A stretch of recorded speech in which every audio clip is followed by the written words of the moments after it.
a little baby sea turtle. You've got to nurture it and look after it so it grows up big and doesn't get eaten by a shark.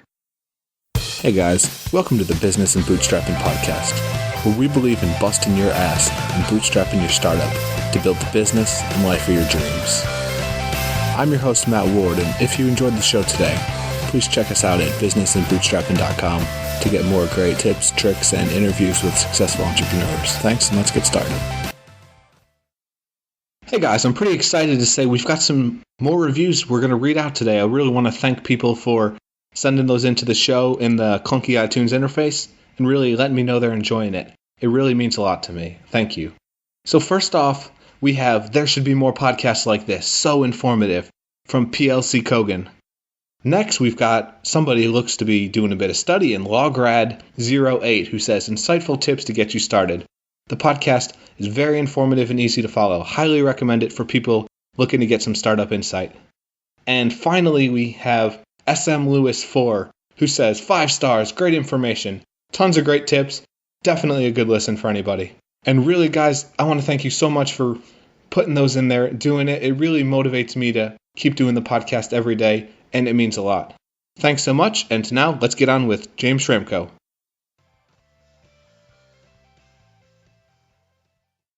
Hey guys, welcome to the Business and Bootstrapping Podcast.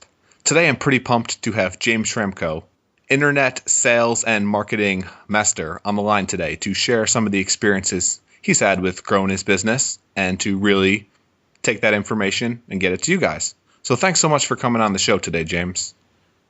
Thanks for having me, Matt.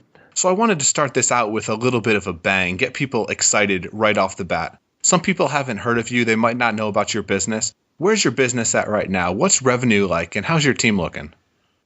We do a couple of $1 million a year in revenue, and we have a 7-figure profit. There's a team of around 50, and they're all in the Philippines. We have occasional contractors in other countries for one-time projects. And we're mostly in the business services space, website development, SEO, publishing content such as images, podcasts, transcriptions, video editing. And then on the other side is internet business coaching, which is at 2 levels. There's the super fast business coaching community, where people can ask as many questions as they want and get access to all my information product. And then there's the higher level Silver Circle Mastermind for 6 and 7-figure marketers, occasional 8-figure marketer, where we focus more closely on growing that profit for the business. I think that's important. And I want to dig a little bit deeper into kind of what the topic you wanted to have for this interview of taking your business from the 6-figure mark where people kind of stagnate and plateau up to 7 figures. But first, I think it's important for people to understand really where you're coming from, where you got some of your experiences. I know you started out as a salesman at Mercedes. Can you take us back to there and kind of share the experiences that you learned working in sales, working with people in high-touch environments to really perfect your craft? Yeah, well, actually, my first sales role was probably before then, but I didn't realize it was selling, and that was as a timber broker, working with my grandfather in the backyard when I was quite young, and he was absolutely blind, and he had a couple of telephones, and his job was to buy and sell timber. On behalf of builders, he would shop around and get the best deal and then supply it for them and place the order for a 3% brokerage. And I learned a lot from him that I didn't realize. Then I went into a debt collection role, a corporate debt collection during the recession here in Australia. And I learned through that about making promises and trying to see the other person's side of a negotiation. And the deal was I had to have them pay their outstanding money or we would sue them. And that was quite revealing. And then I went into credit and worked my way through to technology industry as an administrator. And finally, due to needing a lot more money than I had on my wage, I got a job selling BMWs originally. And that's when I had a real education in sales. It's really a very competitive field where you have an established industry, say 100 years old. You have a lot of competitors across the road next door, and within 30 minutes drive, a customer could potentially visit 3 or 4 BMW dealers in the within 30 minutes. So hyper competitive. And then once you take away the crutches that people use, like discount and having the only thing in the market, you really have to work hard on your communication skills, your problem solving skills, and your follow up. Everything becomes refined. And I worked my way from there. I went across to Mercedes-Benz and went right through the sales management, general sales management, and finally general management, running these multi-million-dollar dealerships. In one case, one was doing $100 million a year, and then my last place was doing about $50 million a year in sales revenue. So you got a lot of pressure, have a lot of moving parts, a very complex business. And I say that because on the surface, people think a car dealership is about stocking cars and then selling them. But it's way more complicated than that. You're selling stock in terms of cars and pre-owned vehicles where you have to buy as well as sell. You're also dealing with wholesale and retail because you're dealing with the end consumer, but also on the wholesale side, you're dealing with the factory, the Mercedes-Benz, and then the wholesale market for second-hand vehicles. But you're also selling time. When you sell a service, you're literally selling time. You're selling labor. So you learn about throughput ratios and capacity. And then we were selling money. We were actually, when you're talking about a dealership, you've got finance. So sometimes we're competing in the finance sector where we need to be competitive with finance companies, huge multinationals and banks. They were kind of the enemy. We had to compete to win the finance, and we talked about penetration rates to see what percentage of the business we could keep. And then, of course, you had all the other stuff like marketing, administration. So it was really a fantastic environment to learn the skills that propelled me into my own business. Wow, so that's interesting. So you've really been involved in the business world. Since growing up as a kid, you've kind of taken your way through different steps in the arena of business, but really learned a lot. Yeah, I've worked probably, it's like dog years, I felt that every year I was working 10 other person's years, because you can work the same job for 10 years or you can work 10 different roles in 10 years. And I felt that going from all the way through from accounting, debt collection, credit, admin, sales, and then management, I really got a broad spectrum of skills that I don't think many people would be exposed to. What's the most important skill that you got from your time before launching your business? What'd you learn the most? I think communication is very important. If that's a common thread through all of those roles, communication is vitally important, whether you're dealing with your manager or a customer or a supplier or a peer. And then the other thing is being able to manage change. If you can cope with change, that would have to be the most important skill of all, because it's inevitable. Things always change. If you can deal with change, you have less fear. If you have less fear, you become more confident. And if you become more confident in your own ability to navigate a constantly changing world, you don't burn all that stress and energy worrying about stuff that might happen. You just get on with the job, doing what you can with what you have. And I'm sort of borrowing a little from Jay Abraham's book title there, getting all you can out of all you got. It's really about you right now in this moment with this environment. What can you do to maximize it? And that's pretty much the core of what I teach my highest level mastermind students, is how they can utilize everything they have, all their personal inventory of skills with their current environment, and then they can quickly manipulate and change their environment once they get comfortable with change to have a completely different circumstance in just a short period of time. So you're really focus driven. You take reality, you take what life gives you, and then you make the best out of it. And life gave you something pretty good. You're the manager at a Mercedes-Benz. You have a job that a lot of people would consider a dream job. But for you, it wasn't a dream job. You started moonlighting a business on the side and planning your own gig. Can you take us back there? So I was the general manager of this dealership. I was in a very responsible role. It was circa $300,000 a year income. Had 2 Mercedes-Benz cars paid for and a company laptop. And by the end of it, I was working sort of a Monday to Friday with occasional weekends, which is good in the car industry, and a reasonable work day of sort of 8:30 till 6. But it was it was compromised in that I was paid by one person, which is very bad, and I wasn't building any asset. So the day that I stopped working, the day I stopped getting paid, I was doing this scenario where I was getting paid by the hour. So there's two different economies. You can be paid by the hour, or you can be paid by the result. And being a wage slave, you get paid by the hour, you get paid by one person, and you're not building an asset. And you get to pay your tax in advance. So even though the income looks high, it very quickly diminishes. They take a good cut of it for tax. You get the balance, and you couldn't really change it. You can't scale up or down. And if your boss doesn't like you one day or the business changes, he could say, see you later, and you got no job, and everything stops. So it's really hard to plan around that.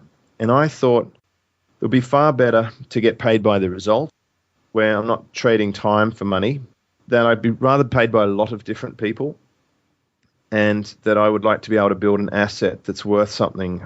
So all this effort and contribution was going to something that I had control and ownership of, which is one of my big marketing points that I put out there. I even published a whole course on this. You must own the race course. Build your own asset rather than someone else's.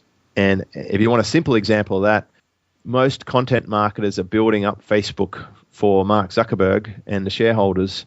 They're not building their own website, which is a terrible mistake because they have no equity in it. There's no ownership of it. It could stop at any point. So they're doing the equivalent of what I was doing by having a job. So when you were working for Mercedes, were you not on commission? This is just a short little question. I just want to jump back to that in a sec. But were you not on commission when you were working? I know you said you were I think from listening to your podcast, you were one of the top salesmen at your firms.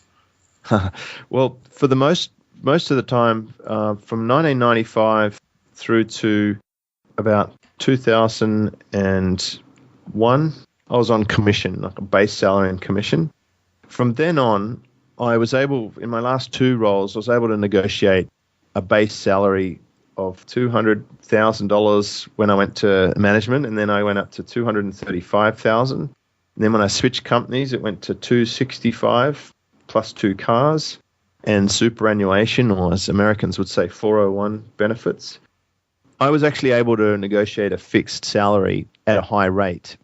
It was basically as if I had a low base and it earned all my commission. And that was because I had very good negotiation skills and I was on an extraordinary package. And no one was going to be paying me $500,000 or $600,000 to do that role. I was on a stratospheric amount based on all of the normal metrics in the industry. I was probably on a higher wage than what they would have liked to have paid me. But in the case of my last employer, Mercedes-Benz heavily endorsed me and recommended that he hire me and pay whatever I asked. And it was a great premium positioning. And I learned a lot about building authority, and having leverage like that is a great benefit. So no, I was pretty much capped.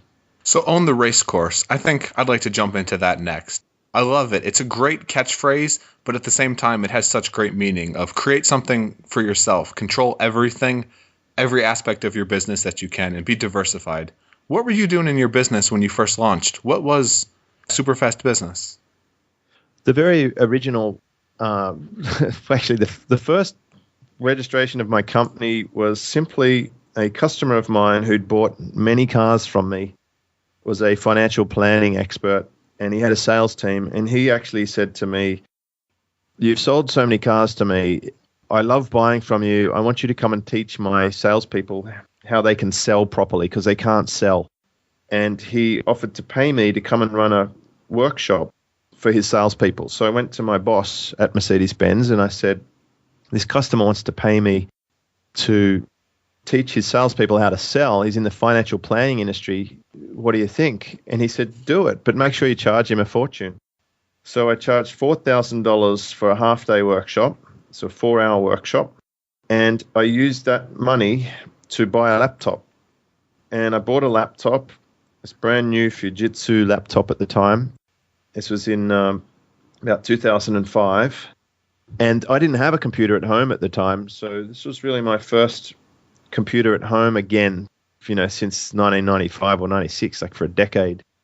And I built this slideshow on a sales training program, and I went into the office for this financial planner, and I sat down, and the cupboard that had the projector was locked and I couldn't use it. But being a preparer, I had printed off the slideshow as a piece of paper, and I was able to deliver the training without the computer. But now I had this computer, and through one way or another, this computer ended up being my connection to the internet again. And in my research for a J. Abraham book, I stumbled over this page that was giving me some free reports, and then they turned me into an affiliate. I didn't have any idea about affiliate or copywriting, but I was intrigued about this process. It seemed quite amazing that I could get something for free, and now they want me to go and sell or give away these free reports. And if people bought the offer, then I'd get a commission. And I learned about ClickBank and sales copy and the affiliate marketing model. And my mind just sort of tripwired and said, oh, hang on a minute. I understand selling. If I can make a website, then I could probably build a business online. I knew I wanted a business. I had no idea what it would be. So I had my business name was registered because of this first project. I had a computer. I was fully funded by my first customer. And I set about learning how to build a website. And that started like about a 9-month journey of massive frustration and pain going through that process. And in the end, I just caved in and I bought some software that helped me build the website, and I became an affiliate of that software, and I actually turned that into my first main 6-figure online income, was just selling this one software as an affiliate that helped people build websites. I think that's both amazing and hilarious. I think people would say you're one of the more prolific online marketers, online salesmen that there are, and you went nearly 10 years, sure it was a little while ago, but 10 years without a computer in your home. And then you come in, you take your sales skills, you take what you've learned and what you're great at, and you turn it into a 6-figure business within a year. That's pretty amazing. Well, to be fair, it took 9 months. I didn't make any money at all. And it was a gradual build up to 6 figures. I think it took me about 2.5 years, about 2 years, 18 months to 2 years to get to 6 figures. And then at the 2.5 year mark, I was able to quit my job and double my income. I went from 150 or so thousand to about 300,000 instantly, and then quit my job. So it sort of snowballed very, very slowly at the beginning. As I'm sure most people starting out can relate to this part of the journey, the part where everything's difficult.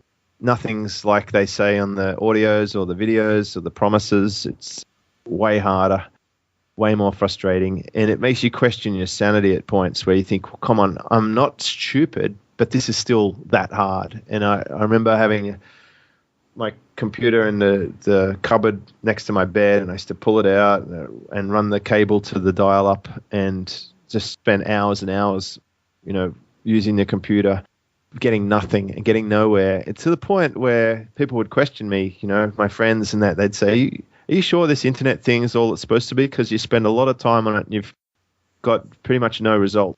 And they were concerned for me. How do you deal with that? How do you deal with people questioning you, with you questioning yourself, questioning what you're doing?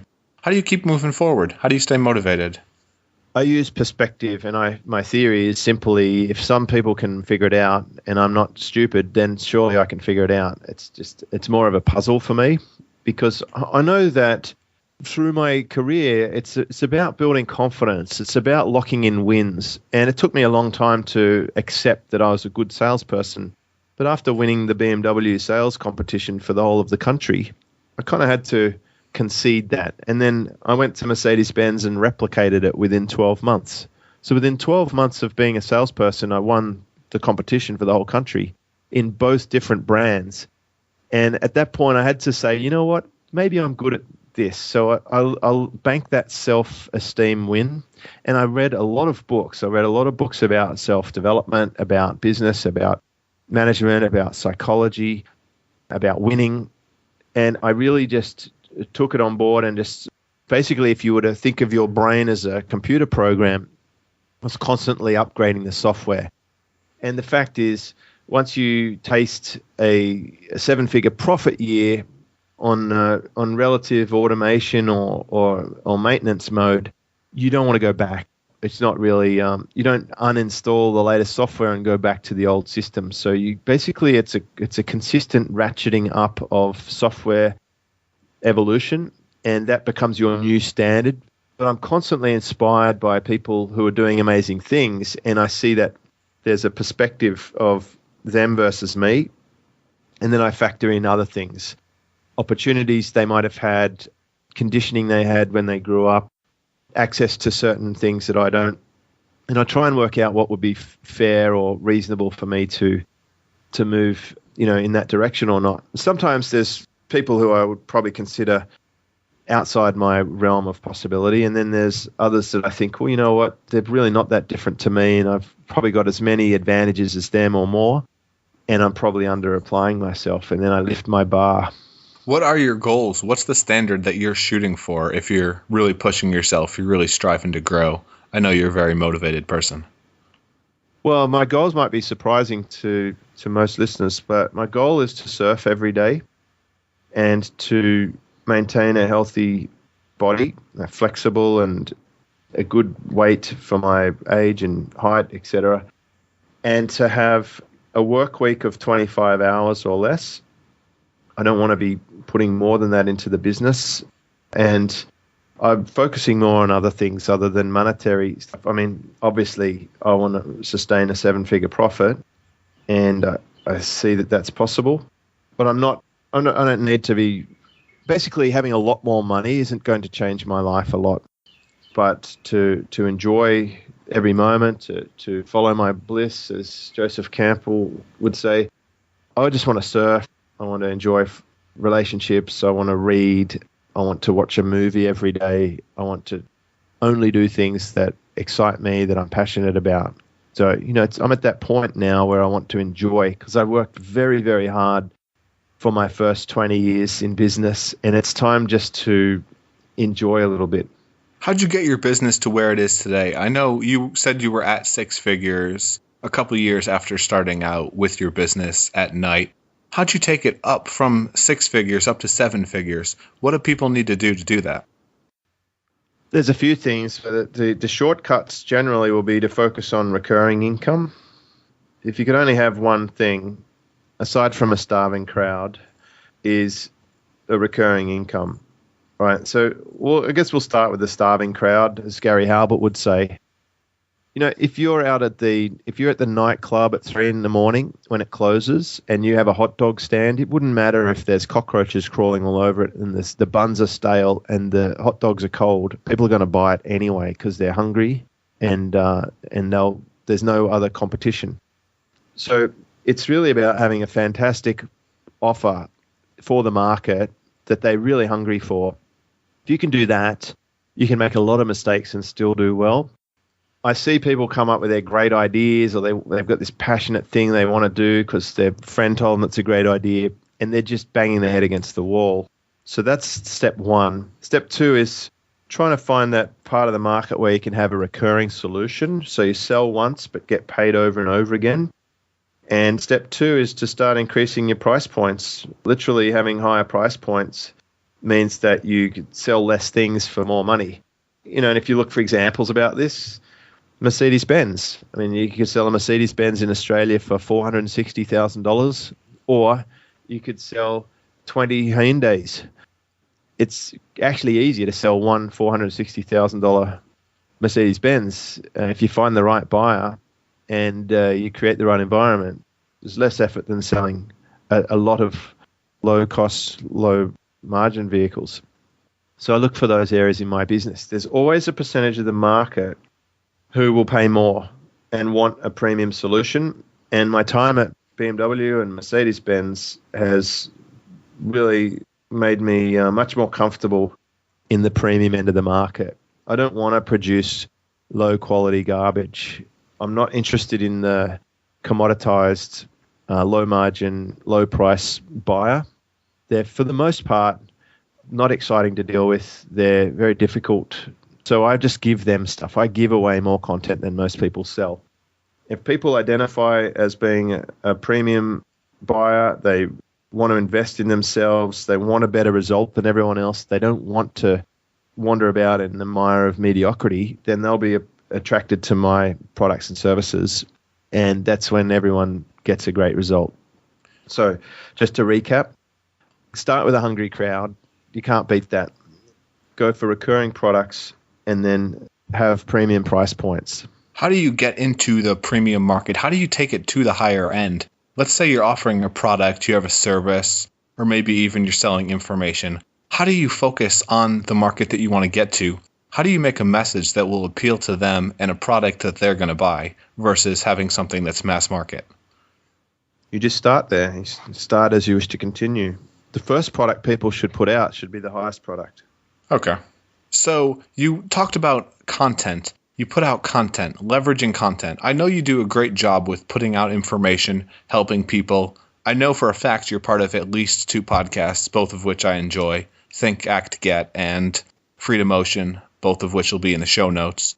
How do you leverage content in your business? How do you go about putting out free information and getting people into your sales funnel in order to create a raving fan and a customer? Well, probably the best example of this is my newest podcast, which is called Sales Marketing Profit.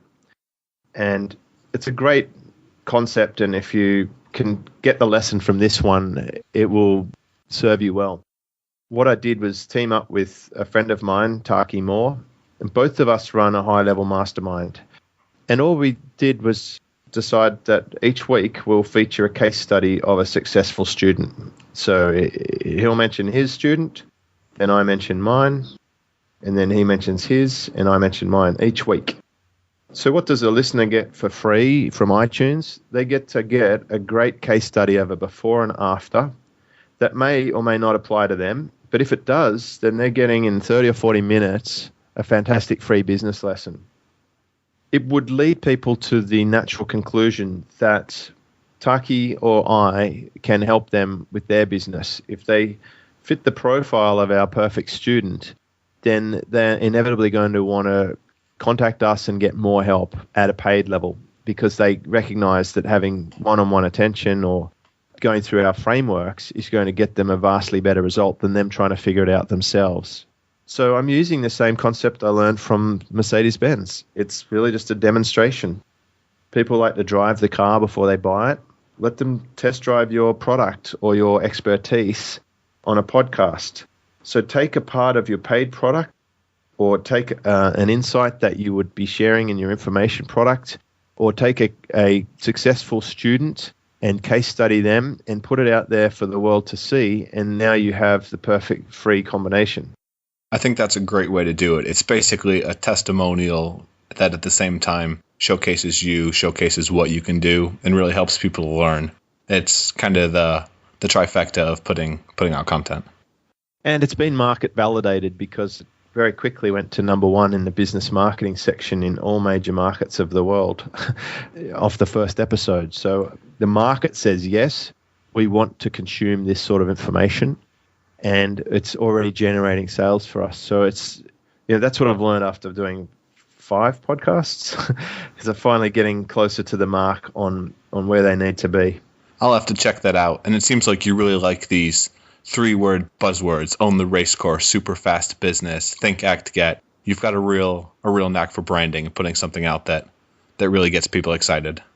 2 or 3 word names have been really successful for me. My most successful traffic product was called Traffic Grab because it says what it was. And then Silver Circle is another premium brand name that has gone well. And my other podcast is a comedy one, and that's a 2-word brand, and that's called Kicking Back. Now, just a little key point on that. Usually these names will not be available for you to go and register, obviously. So be prepared to invest some of your capital or reinvest some of your capital into a premium brand name. Too many businesses die a death because they have a shitty name. And if you can increase the importance of your name, it really becomes the hook that people remember you for. And it's very important to have your naming right. So in terms of packaging, have a name that people know you for and that they can easily remember. And I've certainly made a lot of errors. I've got hundreds of domains that I've used in my business, but the few that float to the top have something in common. Oh, I definitely made that mistake. Business and Bootstrapping podcast, it's like 20 letters long. but what can you do at that point, right? Yeah, you can change it, and I've often done that. Yeah, I've thought about it. So my question for you next would be, you've got a lot of experience with information products, with helping people by presenting information, selling it to them. How would people get started if they wanted to create an information product? They want to get something out there to market and really just test out their idea or start to build a business. What's the best way to go about doing that?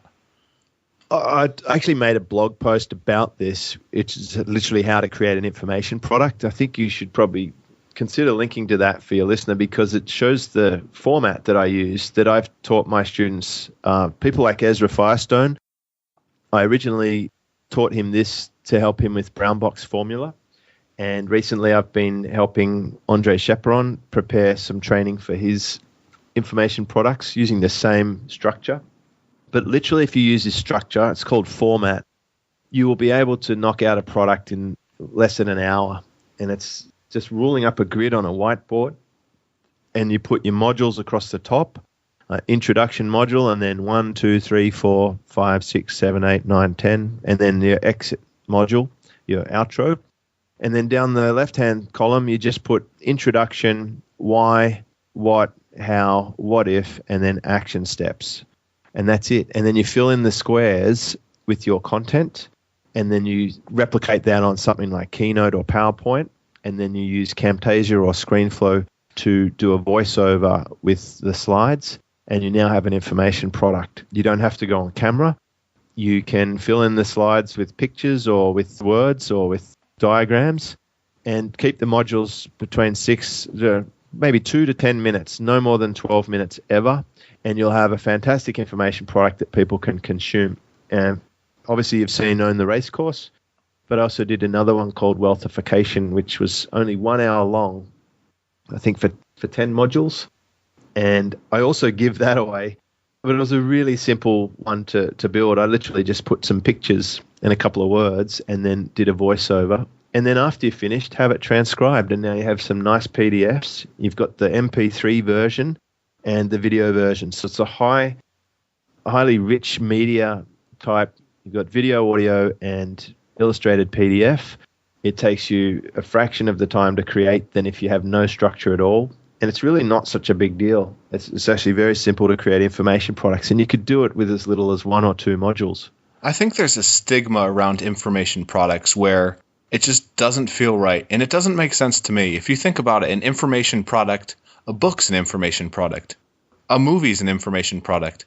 But how do people that aren't really familiar with info products, how do they go about creating their first one? What are some skills or some information that would be beneficial for people to put in to creating a product? What can people offer? Well, they basically pay attention to their audience and all the problems that the audience are having, and they solve it with the information. So you might just pose the question or pose the mistakes that most people in that market are making, and then you solve it. It really isn't a difficult process at all. And I'm not aware of the stigma with information products. I consume a lot of Kindles, and for my mind, they're the best information products available. For $10 or $12, you can get a really good digestible information product that you can learn something from and apply. If there is any stigma, it's just a hyperinflated $2,000, $4,000 information products that in some cases are not necessarily a great investment, because at least half of that is affiliate commission for people to pimp it out. So they're very inefficient products compared to a Kindle. So really putting out something that's really a higher value. Make sure you put something out that people are going to at least get their money's worth from the information. They're at least going to add this amount to their business and make it worthwhile for them. That's how you kind of do it the classy James Schramko way. It's all about the result. If someone makes an investment in themselves, I want them to have a significantly better result than what they invest. That's my baseline. And that ties in nicely with my concept of having a recurring customer. You don't get to keep a customer that you burn. So you have to treat your customer like a little baby sea turtle. You've got to nurture it and look after it so it grows up big and doesn't get eaten by a shark. And I protect and serve my audience because I am truly the custodian of them when they invest in me. I have a responsibility to deliver, and I take it seriously. And I approach it with Mercedes-Benz brand values. That's why I'm not... the other method that I see happening a lot, the one I don't really support, is the clubbing the baby seal method. And I think too many marketers have gone for the old quick riches, and they're selling baby seal fur, they lure them in and then smack them over the head. And I think that's a one-time sale. That's very short-sighted, and it's not good for anybody. Yeah, that was more the stigma that I was talking about. But I think you kind of hit the nail on the head. It's just like, it's actually like the Mercedes-Benz slogan, the best or nothing. That's really what you got to be. Well, that's my position in the market. There's certainly a position in the market where you could be the Hyundai or the Toyota or the Nissan, but that's not where I feel most comfortable.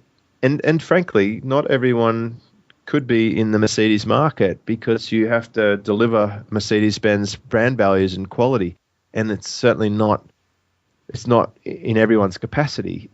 I mean, to put it in perspective, I've had to run $100 million a year businesses to learn some of the things that I've learned that I can teach other people. Now, you don't want an imposter to turn up tomorrow and start pretending they can teach you that stuff if they can't. Maybe they have to start at a humble level and work their way up. So speaking of running $100 million businesses and some of the business stuff you've done now, I know you've got a ton of experience. I know your team's awesome. You have great strategies for it. Can you share how that you run your super fast business team, what goes into managing everyone, and how you keep everyone on the same page?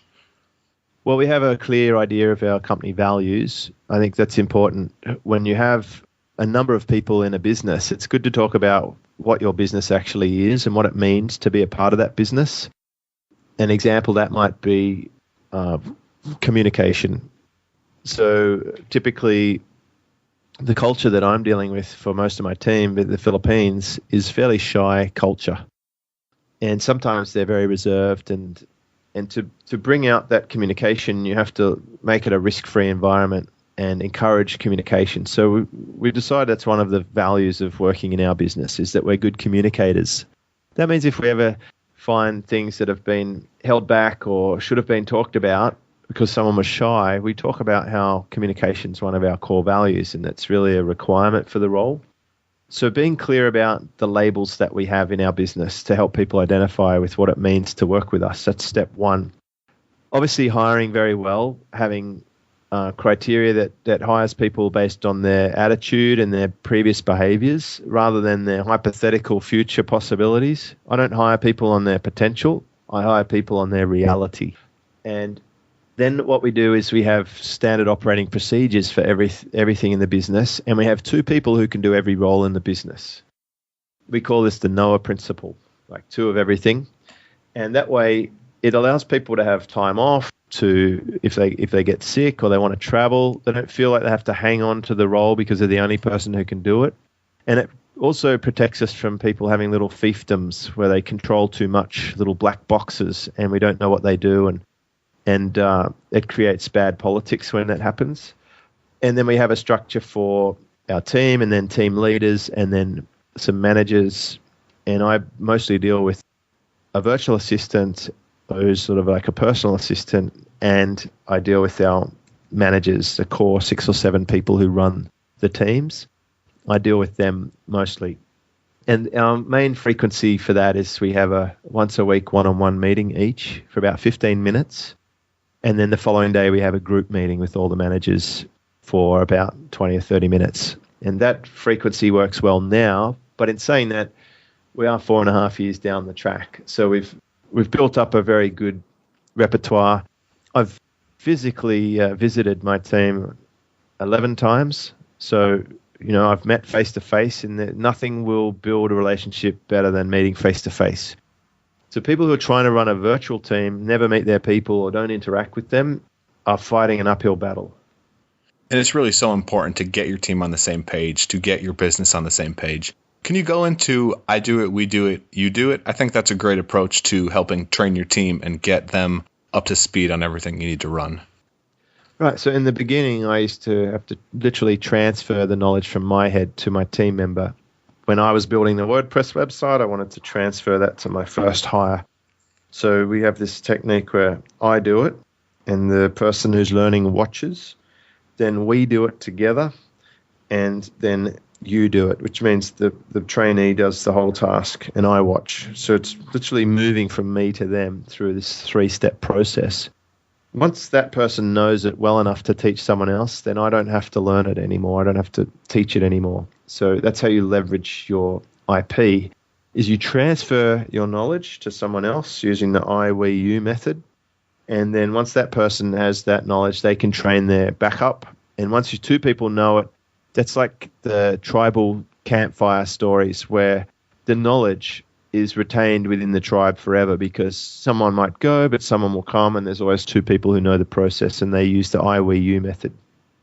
Do you use that approach in your info products or in your membership sites in terms of training people, working with a kind of systematized approach?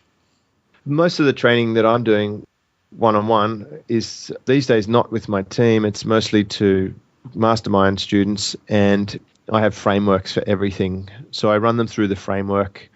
They attempt it. I review it. We update it. So, I mean, I've already done it. I'll step them through it. But in many cases, I'm not teaching them something like data entry or whatever. I'm teaching them a more powerful concept like building a recurring system for generating income. And there'll be several steps to that, but they're all documented and they can go through them step by step. And we have progress reports. We check in every week and they tell me where they're up to. Really keep a thumb on the business and make sure you know where you're at. So I wanted to segue a little bit. What would your number one piece of advice be for business owners? They want to increase the growth of their business. They want to take it to the next level. Let's try to do an industry non-specific approach for people that are trying to grow their business. What can they look at? What should they focus on doing to take it to the next level? Personal capacity is usually the thing stopping a business growing. I mean, obviously, growth for the sake of growth is a bad goal, and that's a very common one, especially with venture capital and bootstrappers, and they're all obsessed with growth. But there's no growth for just being big is pointless. You know, unless you're Amazon, it's not usually the best strategy. What you want to be doing is focusing on a different goal, perhaps, which might be a profit goal or it might be a company valuation goal. It's not always based on the size of the business. It might be based on some other things, like the extent that it works without you, for example. If your business is growing really big but it still requires you, it's probably not saleable. So defining the right goal is probably step 1. Step 2 is your personal capacity. It's generally revolves around removing you from the core activities so that it can have a life of its own and that it's scalable and that it's saleable. And a lot of people really just get stuck where they have a job, but they're the boss. So their employer is someone very familiar to them, and in some cases even an arsehole. But you've got to step aside from being a sole practitioner into building a team and having systems and processes and moving the tasks from you to someone else. That's usually the key shifting point for a bootstrapper who wants to get bigger. I think that's a really relevant point, and I think it brings up something else. So what about in a business where you're building up your own brand, you're building up your own personality into the business? So for instance, with Superfast Business, I'm sure that could run relatively well without you. I'm sure you've got the systems in place, the operating procedures. But I don't feel like it would be that easy for you to sell the business because you are such an integral part of what the business stands for, kind of how it projects itself to the world. Is that something you've thought about, or where are you at with that? Yeah, I think it's... I've tested this before with Silver Circle, and what I did for my test was I brought in some other experts and I did masterclasses on specific topics, in particular pay-per-click marketing with Google and being a super affiliate. And I was able to sell the courses and step out of being the primary person. So I think with Superfast Business, if it were to go down that path, it would simply be a case of having guest posts and hiring someone to do interviews, and I don't be that person. And in terms of the community, I would have, I guess, paid moderators and guest experts come in and be subject matter experts and move from the front line back. So there'll be a cost to that. I'll probably replace my activities by taking a commercial wage for myself and reinvesting that back into others to replace that commercial wage. And then if there's profit left, then that would be my business owner profit. So you can slide in and out of your business to the extent that you wish.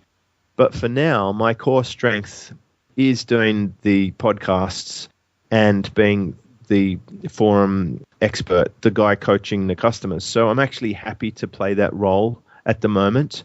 And yes, it's less saleable when it's in that mode, but it's much more profitable because the money comes straight to me for my commercial salary. So basically the profit for the business is my input for the business. It's a straight exchange. And on an hourly rate, it's very good. If I want to surrender some of that profit back into getting experts, I could make that business saleable because it's not built on jamesschramko.com. It's built on a business name that is saleable. That makes sense. And I think it's pretty awesome that you've gotten it to the point where you're doing the most high value and really most enjoyable parts of running your business in terms of interacting with customers and putting out high quality podcasts where you kind of share your information. Well, I'm only doing the bits I want, and I believe they're optional. Exactly. And I've had you on the line a long time. I've taken up a lot of your time, and you've shared a ton of useful information. I had one more question for you, and it's actually kind of a tough one. What if you didn't have your list? You have so much trust in people. People trust you. They know your brand. They know what you stand for, and that you put out great products. But what if people didn't know who you were? How would you build yourself up in the industry as an up-and-comer merely with the skills that you have? Podcasting. I think it's the easiest way to get an audience, and guest posts. You'd be putting premium content on other people's sites and going on other people's shows. Obviously, you'd spend some time on packaging your position to be very attractive for the right audience. You know, it could be a business growth specialist or a profit turnaround guy. That might be the hook that I'd aim for. And then I would go and share information with people and drag them back to an opt-in where they could learn more about me or get more information, get some help from me. That would lead to paid products. How do you know which information should go into guest posting and what you should put onto your own site in terms of content quality and really what you put out there about yourself? Well, you should put the best stuff out that you can wherever it is. It doesn't matter. But I will always seek to understand the audience so that I can tailor it for the audience, because it's the most important thing is you have to be relevant. So for every guest post that I do, it will be tailored for that person's audience. I want it to be the best guest post they've ever done. An example of that will be on Noah Kagan's blog. I did a guest post about podcasting. Now, there are entire courses out there for $2,000 on podcasting, and the last thing people want to do is watch 60 videos. But instead, they could go to Noah Kagan's post about starting a podcast from scratch, and for free in about 30 minutes, they have the entire checklist, save themselves $2,000, and they just implement, and they'll be up and running faster because they had a frictionless entry into the market, and they'll be able to generate revenue, which I hope they come and reinvest with me because they're grateful that they got to start with that. So really, it's all about just putting out the highest quality content, regardless of where you put it. Put things in front of the audience that are really going to captivate them, really draw them into your brand, and really help them connect with you, right? Well, I think putting out good stuff doesn't hurt people. Touche, I like it. So I want to thank you so much for being on the show today, James. I think you've shared a ton of really high quality content with my listeners. I think they're going to get some really actionable tips that they can take and put into their business. If people want to reach out to you, they want to say, hey, sign up for your coaching call, anything along those lines, where's the best place for them to come and connect? Just head over to superfastbusiness.com, and I recommend you opt in to Own the Race course. It's called a 7-part free business training, and you'll see how you can create simple information products and enjoy the free stuff as much as you want. There's stacks of it, and I'm sure you'll get results just using that. So where did the name Own the Race course come from? There's got to be a story behind this. One of the jobs I had was with a crazy guy, and he was a big fan of General Patton, and he had done a lot of reading, and he'd been very successful in business, and he taught me most of the lessons that have given me the most success. And that was one of the ones that he would drum into me. He was constantly upset at the amount of compromise that we had as a business because of Mercedes-Benz dictating in a very Germanic way about how we must do business. And it drove this guy insane that there was that much compromise. So he was all about having no compromise, and he encouraged me to own the race course. He was more or less encouraging me to grow my own business one day, that I was able to and should lift beyond being an employee and running other people's businesses. So it was a very instrumental piece of advice, as many other things that he taught me. And I actually published a whole product on this, which is inside my community, called Lunatic Millionaire. And it's all the lessons I learned from this crazy guy running a $100 million a year business. And many of the lessons are not taught in popular business books, and they're not widely known, but they were fundamental to me. And I taught my salespeople, my sales managers, and now my customers, and because they've worked very well for me. But the main lesson about not being compromised really rings true when you speak to someone who's just lost their Facebook group, or just lost their Google account, or just lost their Facebook advertising. They'll be whinging and moaning about how such and such is a bad company and they've screwed them over. But the truth is, the business owner screwed themselves over because they didn't have control of the asset in the first place, and they made a foolish choice. Yeah, locus of control. Would you say that's the most valuable thing you could do? Find a great mentor, find someone to connect with that can really share their insight?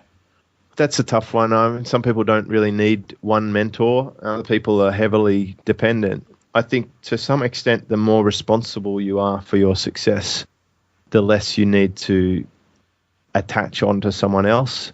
Certainly there's some terrible mentors and bad choices you could make, especially as some of the people I've seen in the market purporting to be coaches. I suspect that if you were very clear on the results you want, and there's someone who's very good at getting that result, that would be a good investment to speed your success up.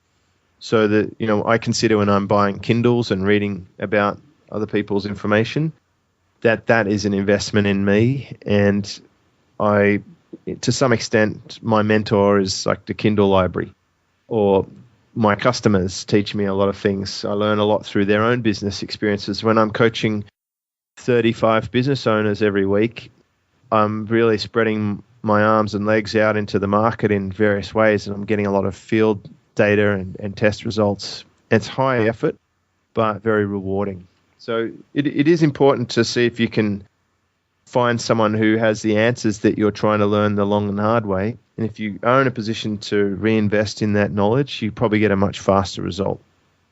And on that note, we're going to wrap up, guys. I want to thank you so much for being on, James, and let you get out to that Freedom Ocean and try to catch some waves. Sound good? Well, it's funnily enough, it's almost high tide, and that's exactly my plan. That's pretty awesome. It's 9 here on the Eastern Standard Time in the U.S., and it's just getting dark out. Not quite the same, but thanks so much for being on the show. You've really helped my audience, and I hope they reach out to you, say thank you, or maybe even sign up for your courses. Have an awesome day, man. Thanks, Matt. Hey, everybody. Thanks for listening to the show, and hope you really enjoyed it. You can check out more great podcasts and blog posts at businessandbootstrapping.com. And I can't wait to talk to you guys soon. See ya.